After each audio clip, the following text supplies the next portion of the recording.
Hello everybody, nice to meet you all. This is my native community tank which contains these licorice gourami. I have checkerboard barb. I have Gambusia affinis as well. I have Gambusia affinis as you can see in the video. I have Batis as well, but he rarely comes out. He's elusive. They're currently munching on these tiny pellets. As you can see, they're enjoying it as well.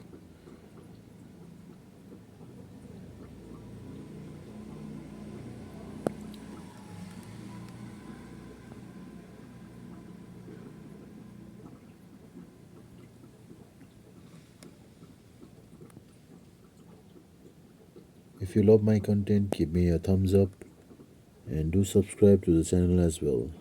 See you on the next one, guys. Take care.